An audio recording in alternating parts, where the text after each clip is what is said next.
వందే మాతరం 150వ వార్షికోత్సవాలను పురస్కరించుకుని ఆ గేయంపై ప్రత్యేక చర్చకు పార్లమెంటు వేదికైంది. లోక్సభలో సోమవారం ప్రధాని మోదీ ఆ చర్చను ప్రారంభించారు. మొత్తంగా ఈ చర్చ కోసం దిగువ సభలో 10 గంటల సమయాన్ని కేటాయించారు. విపక్ష కాంగ్రెస్ తరపున వందే మాతరంపై లోక్సభలో పార్టీ ఉపనేత గౌరవ్ గొగోయ్, ఎంపీ ప్రియాంక గాంధీ వాద్రా తదితరులు మాట్లాడుతున్నారు.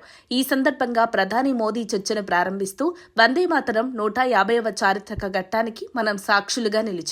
ఈ చర్చ సభ నిబద్ధతను తెలియజేయడంతో పాటు మనం సద్వినియోగం చేసుకుంటే భావితరాలకు కూడా ఉపయోగపడుతుందని చెబుతోంది.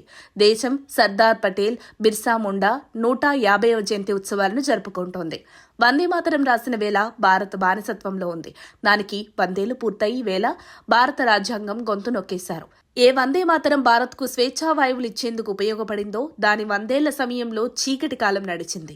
1947లో ఇదే గేయం మనకు స్వాతంత్ర్యం ఇప్పించింది. ఈ చర్చలో అధికార ప్రతిపక్షాలు లేవు. బంకించంద్ర చటర్జీ తొలుత 1875లో దీన్ని రచించారు.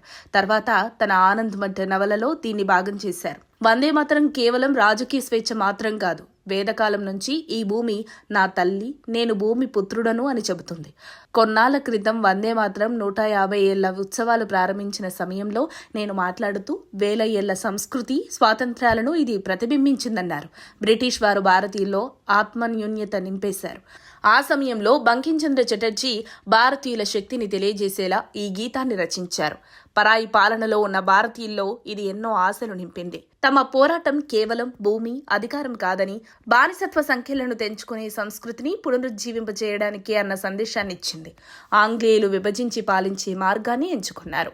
ఇందుకు బెంగాల్ను ప్రయోగశాలగా మార్చారు. వారికి తెలుసు బెంగాల్ శక్తి దేశానికి ప్రేరణగా నిలుస్తుందని. అందుకే ఆ రాష్ట్రాన్ని ముక్కలు చేస్తే దేశం విడిపోతుందని అంచనా వేశారు. దీనికి అనుగుణంగానే బెంగాల్ విభజన జరిగింది. బ్రిటిష్ వారు ఈ పాపం చేసిన సమయంలో వందే మాతరం ఓ శిలలా ఎదురొడ్డి నిలిచింది. ఆ నినాదమే ప్రజల్లో ప్రేరణ నింపింది. ఇది భారత్ బలహీనపడకుండా మరింత బలోపేతం చేసింది. బెంగాల్ విభజన జరిగిన పెద్ద స్వదేశీ ఉద్యమం పుట్టుకొచ్చింది. వందే మాతరం అన్ని చోట్ల మార్మోగిందని మోదీ పేర్కొన్నారు. వందే మాతరం గేయం కుల, మత, భాష, ప్రాంత తారతమ్యాలు లేకుండా భారతదేశంలోని ప్రతి పౌరుడి చేత పాడించబడుతుందంటే, దేశభక్తిని పెంపొందించుతుందంటే ఆ రచనలోని శక్తి, దానిని రచించిన బంకించంద్ర చటోపాధ్యాయ గారి శక్తిని విస్మరించలేము. ఆయన 55వ ఏట ఏప్రిల్ 8వ తేదీన మరణించిన ఆ గేయం రూపంలో బతికే ఉన్నారు. ఆయన గేయం అనంతం, ఆయన జీవితం అనంతం. ఎన్నో కల్పనీకాలు రచించిన చటోపాధ్యాయ గారు కృష్ణ చరిత్ర, ధర్మతత్వ, దేవతత్వ, శ్రీమద్ భగవద్గీత, లోక్ రహస్య వంటి ధార్మిక రచనలు కూడా చేశారు. భారత స్వాతంత్ర విప్లవానికి ఊపిరిపోసిన గేయాన్ని అందించి ఈ 2 శతాబ్దాల్లో ఎన్నో తరాలు మారినా తరగని ఐశ్వర్యాన్ని సంపాదించిన బంకించంద్ర చటోపాధ్యాయ గారు నిజంగా ఓ కారణ జన్ముడు.